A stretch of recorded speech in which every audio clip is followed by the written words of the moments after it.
ഇനിയിപ്പോൾ ഈ പെൺകുട്ടികളെ ആരാ നോക്കുക? എന്തായാലും കഷ്ടം തന്നെ. അച്ഛനും അമ്മയും ഒരു ദിവസം തന്നെ മരിക്കുകയെന്ന് വച്ചാൽ. ആളുകൾ ചുറ്റും നിന്ന് തങ്ങളെക്കുറിച്ചോർത്ത് സഹതപിക്കുന്നതൊന്നും ഭാമ അറിയുന്നുണ്ടായിരുന്നില്ല. 4 വയസ്സ് മാത്രമുള്ള രാധുവിനെയും കെട്ടിപ്പിടിച്ച് അച്ഛൻ്റെയും അമ്മയുടെയും ചിതയ്ക്ക് മുൻപിൽ അവൾ വിറങ്ങലിച്ചു നിന്നു. എന്തിനാവും അച്ഛനും അമ്മയും ആത്മഹത്യ ചെയ്തത്? എന്തുകൊണ്ടാവും അവർ ഞങ്ങളെയും കൊണ്ടുപോവാഞ്ഞത്? എന്തേ അവർ ഞങ്ങളെക്കുറിച്ച് ആലോചിക്കാതെയിരുന്നത്? ഓരോന്നും ഓർത്ത് ഭാമയുടെ കണ്ണുകൾ നിറഞ്ഞൊഴുകി. വാ, ഇനി നിങ്ങൾ ഞങ്ങളുടെ വീട്ടിൽ നിന്നാൽ മതി. വെളുത്ത് തടിച്ചൊരു സ്ത്രീ വന്ന് ഭാമയുടെ കയ്യിൽ നിന്നും രാധുവിനെ എടുത്തു. അച്ഛൻ്റെ പെങ്ങളാണ് സുധ. അവരുടെ വീട്ടിലാണ് ഭാമയുടെയും അനിയത്തി രാധുവിൻ്റെയും ഇനിയുള്ള ജീവിതം. കണ്ണുകൾ തുടച്ചുകൊണ്ട് ഭാമ അവരെ അനുഗമിച്ചു. അതാണ് നിങ്ങളുടെ മുറി. അടുക്കളയോട് ചേർന്ന മുറി ഭാമയ്ക്ക് കാണിച്ചു കൊടുത്തുകൊണ്ട് സുധ പറഞ്ഞു. പിന്നെ നീ ഇത്രയൊക്കെ പഠിച്ചത് മതി. അടുക്കളയിൽ എന്നെ സഹായിക്കാൻ കൂടിക്കോ.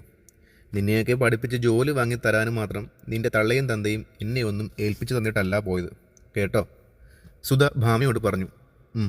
ഭാമ മൂളി. അവിടെ തുടങ്ങുകയായിരുന്നു ഭാമ എന്ന 16-കാരിയുടെ നരക ജീവിതം. ആ വീട്ടിലെ കൂലിയില്ലാ ജോലിക്കാരിയായി ഭാമ ജീവിക്കാൻ തുടങ്ങിയിട്ട് 2 വർഷം കഴിഞ്ഞിരിക്കുന്നു. ആദ്യമൊക്കെ വീട് പണികളിൽ സുധയും അവരെ സഹായിച്ചിരുന്നു. പിന്നീട് എപ്പോഴോ അവരും അടുക്കള വിട്ടു. ആ വീട്ടിൽ എണ്ണയിട്ട യന്ത്രം പോലെ പണിയെടുക്കുമ്പോഴും രാധു പഠിക്കാൻ പോകുന്നുണ്ടു എന്നുള്ളതായിരുന്നു അവൾക്ക് ഏക ആശ്വാസം. പതിവ് പോലെ ഒരിക്കൽ രാത്രി കുളി കഴിഞ്ഞിറങ്ങിയ ഭാമയെ ഇരുട്ടിൽ വച്ചാരോ കടന്നു പിടിച്ചു. തനിക്ക് പരിചിതമായ സിഗരറ്റിൻ്റെ ഗന്ധത്തിൽ നിന്നും അത് അമ്മായിയുടെ ഭർത്താവാണെന്ന് അവൾക്ക് മനസ്സിലായി.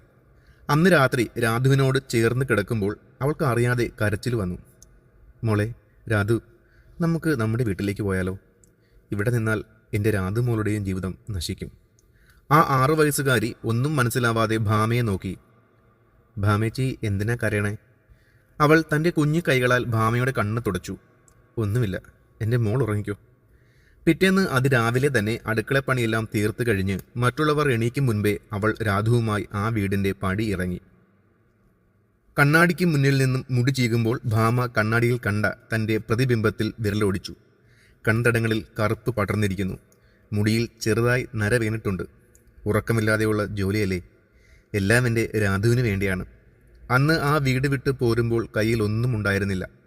രാധു സ്കൂളിൽ പോകുമ്പോൾ അടുത്തുള്ള വീടുകളിൽ ജോലിക്ക് പോയും ഒഴിവ് സമയങ്ങളിൽ തുണി തയ്ച്ചും പശുവിനെയും കോഴിയെയും ഒക്കെ വളർത്തിയും ആകെയുള്ള ഭൂമിയിൽ പലതും നട്ടും നനച്ചും ഈ ഭാമ ഉണ്ടാക്കിയതാണ് എല്ലാം. വയസ്സ് 40നോട് അടുക്കുന്നു. ഇന്നേ വരെ ഒരു വിവാഹത്തെക്കുറിച്ച് പോലും ചിന്തിച്ചിട്ടില്ല. എല്ലാം മറന്ന് ജീവിക്കുകയായിരുന്നു തൻ്റെ അനിയത്തിക്ക് വേണ്ടി. ഇനി ഇവളെ ആണൊരുത്തൻ്റെ കയ്യിൽ ഏൽപ്പിച്ചു കൊടുത്താൽ തൻ്റെ കടമ ഏറെക്കുറെ പൂർത്തിയായി എന്ന് പറയാം. ഭാമ മാലയിട്ട് വച്ചിരിക്കുന്ന അച്ഛൻ്റെയും അമ്മയുടെയും ഫോട്ടോയിലേക്ക് നോക്കി ദീർഘശ്വാസം മുതിർത്തു. പറഞ്ഞ സ്ത്രീധനവും നൽകി രാധുവിനെ മനുവിൻ്റെ കൈപിടിച്ചേൽപ്പിക്കുമ്പോൾ ഭാമയ്ക്ക് കണ്ണുനീർ അടക്കാൻ സാധിച്ചില്ല. അന്ന് രാത്രി ആദ്യമായി അവൾ ആ കൊച്ചു വീട്ടിൽ തനിച്ചായി. രാധുവിൻ്റെ കിടക്കയിൽ മുഖമമർത്തി ഭാമ പൊട്ടിക്കരഞ്ഞു. ദിവസങ്ങൾക്ക് ശേഷം 4ാം വിരുന്നിന് വീട്ടിലെത്തിയ രാധുവിനെ കാറിൽ നിന്നിറങ്ങിയ പാടെ ഭാമ സന്തോഷത്തോടെ കെട്ടിപ്പിടിച്ചു. ഭാമേച്ചി ഒന്ന് മാറിക്കേ, ചേച്ചിയെ ചാണകം മാറുന്നു. രാധു മൂക്കുപൊത്തി. ഭാമ പിടച്ചിലോടെ അവളിൽ നിന്നും അടർന്നു മാറി. ഈ കാലമത്രയും തൻ്റെ ചൂടുപറ്റി ഉറങ്ങിയ പെണ്ണാണവൾ. ഇന്നിപ്പോൾ ചേച്ചിയുടെ മണം അവളിൽ അറപ്പുണ്ടാക്കുന്നു. ശരിയാവും, അവൾ നല്ലൊരു പട്ടുസാരിയാണ് ഉടുത്തിരുന്നത്. അവൾക്ക് നല്ല മുല്ലപ്പൂ സെൻറ്റിൻ്റെ മണവുമുണ്ടായിരുന്നു. എല്ലാം ഭർത്താവിൻ്റെ വീട്ടിൽ ചെന്ന് കയറിയതിൻ്റെ പരിഷ്കാരങ്ങളാണ്. പക്ഷേ ആ വീട്ടിൽ ചെന്ന് കയറാൻ മാത്രം അവൾക്ക് യോഗ്യത ഉണ്ടാക്കി കൊടുത്തത് ഈ ചേച്ചിയുടെ വിയർപ്പിൻ്റെ വില കൊണ്ടാണെന്ന് രാധു മനഃപൂർവ്വം മറന്നു. പിന്നീട് ഒരിക്കൽ പോലും ഭാമ രാധുവിൻ്റെ വീട്ടിൽ പോയി അവളെ കാണാൻ ശ്രമിച്ചില്ല. അവൾക്കത് കുറവായി തോന്നുമെന്നും മനുവിൻ്റെ വീട്ടുകാർക്ക് മുൻപിൽ രാധു തല കുനിക്കേണ്ടി വരുമെന്നും ഭാമ ഭയപ്പെട്ടു. സ്വന്തം വീട്ടിലെത്തുമ്പോൾ പോലും രാധു പലതും പറഞ്ഞ് ഭാമയെ അവഗണിച്ചു. ഹൃദയം പിളരുന്ന വേദനയിലും ഭാമ അതെല്ലാം സഹിച്ചു. അവൾക്ക് ഏറ്റവും വലുത് രാധുവിൻ്റെ സന്തോഷമായിരുന്നു. മാസങ്ങൾക്കപ്പുറം അവളൊരു അമ്മയാവാൻ പോകുന്നു എന്നറിഞ്ഞപ്പോൾ ഭാമ അവളെ കാണാൻ അവളുടെ വീട്ടിൽ ചെന്നു. ഭാമേച്ചി ഇനി ഇങ്ങോട്ട് വരരുത്, എന്നെ ഇവിടത്തെ അമ്മ നോക്കിക്കോളൂ. രാധു ഭാമയുടെ മുഖത്ത് നോക്കാതെ പറഞ്ഞു. ഇല്ല മോളെ, ഇനി ചേച്ചി നിന്നെ തേടി ഇങ്ങോട്ട് വരില്ല. നീ ചേച്ചിയോട് പുറക്ക്. അവൾക്ക് വേണ്ടി കൊണ്ടുവന്ന പലഹാരങ്ങൾ ആ വാതിൽക്കൽ വച്ചുകൊണ്ട് ഭാമ തിരിച്ചു നടന്നു. രാധു, എന്താ മനുവേട്ടാ, നീ നിന്റെ ചേച്ചിയെ എന്തിനാണ് ഇങ്ങനെ അവഗണിക്കുന്നത്? അവരെന്ത് സ്നേഹമുള്ള സ്ത്രീയാണ്. നിന്നെ അവർക്ക് ജീവനാണ്. അറിയാമേട്ടാ. പക്ഷേ ഏട്ടൻ്റെ വീട്ടുകാരെ വെച്ച് നോക്കുമ്പോൾ ചേച്ചി ഒരുപാട് താഴെയാണ്. പഠിപ്പില്ല, കാണാൻ സൗന്ദര്യമില്ല, ഒന്നുമില്ല.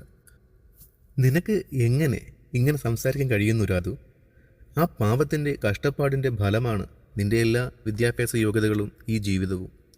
നിൻ്റെ ജീവിതം നന്നായി കാണാൻ വേണ്ടിയാണ് ഇത്രയും പ്രായമായിട്ട് പോലും ഒരു വിവാഹത്തെക്കുറിച്ച് അവർ ചിന്തിക്കാഞ്ഞത്.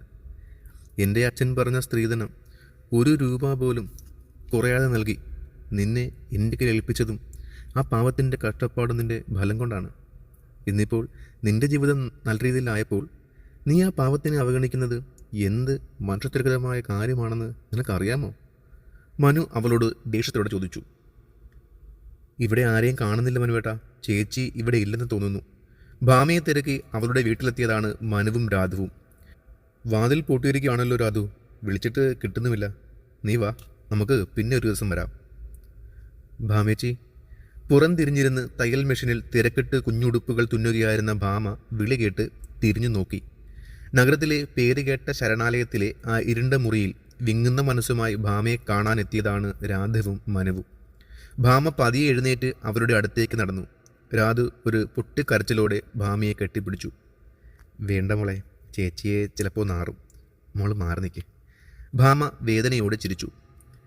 ഇന്ന് വരെ അനുഭവിക്കാത്ത സുഖസൗകര്യങ്ങൾ കിട്ടിയപ്പോൾ അതിൽ ഞാൻ ഒരുപാട് അഹങ്കരിച്ച് പോയി ചേച്ചി. എന്നോട് പൊറുക്ക് ചേച്ചി.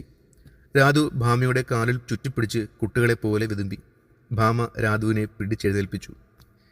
ഈ സമയത്ത് നീ ഇങ്ങനെ വിഷമിക്കരുത് മോളെ. മോളെ ഞാൻ കുറ്റം പറയില്ല. ആരായാലും അങ്ങനെയൊക്കെ പറഞ്ഞെന്ന് വരും. ചേച്ചിക്ക് മോളോട് ഒരു പിണക്കവുമില്ല.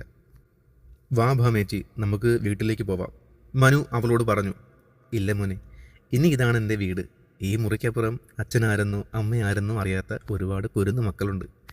ഈ ജന്മം ഒരു കുഞ്ഞിനെ പ്രസവിച്ച് പോറ്റാൻ എനിക്ക് യോഗമുണ്ടായില്ല. പകരം ആരാരുമില്ലാത്ത ഈ കുഞ്ഞു മക്കളുടെ അമ്മയായി ഇവിടെ ഭാമേച്ചി കഴിഞ്ഞോളാം. നിങ്ങൾ വയ്ക്കോ? ഇല്ല, ഭാമേച്ചി ഞങ്ങളുടെ കൂടെ വന്നേ പറ്റൂ. രാധു ഭാമയുടെ കയ്യിൽ പിടിച്ചു വലിച്ചു. ഇല്ല മോളെ, രാധു മോളെ ചെല്ല്. മോൾക്ക് ഇഷ്ടമുള്ളപ്പോഴൊക്കെ ഇവിടെ വന്ന് ഭാമേച്ചിയെ കാണാലോ. ചേച്ചിക്ക് ഇവിടെ സന്തോഷമാണ്. മോളെ ചെല്ല്. രാധുവിനെ മനുവിൻ്റെ കയ്യിൽ പിടിച്ചേൽപ്പിച്ച് ഭാമ മുറിയുടെ വാതിൽ ചാരി. ശരണാലയത്തിൻ്റെ ഗേറ്റ് കടന്ന് കാറിൽ കയറുന്ന രാധുവിനെ നോക്കി ഭാമ കണ്ണു തുടച്ചു. ഇല്ല, ഇനി ഭാമ കരയില്ല. കരയാനുള്ളതല്ല ഇനി ഭാമയുടെ ജീവിതം. ചെയ്തു തീർക്കാൻ ഒരുപാടുണ്ട്, ഒരുപാട്. അവൾ സാരത്തുമ്പാൽ മുഖം അമർത്തി തുടച്ചുകൊണ്ട് തന്നെ കാത്തിരിക്കുന്ന കുഞ്ഞിക്കുരുതുങ്ങൾക്ക് വേണ്ടി തിടുക്കത്തിൽ വീണ്ടും കുഞ്ഞുടുപ്പുകൾ തയ്ക്കാൻ തുടങ്ങി. ദിവസേന മനോഹരമായ കഥകൾ കാണാൻ ഈ ചാനലൊന്ന് സബ്സ്ക്രൈബ് ചെയ്യാൻ മറക്കല്ലേ.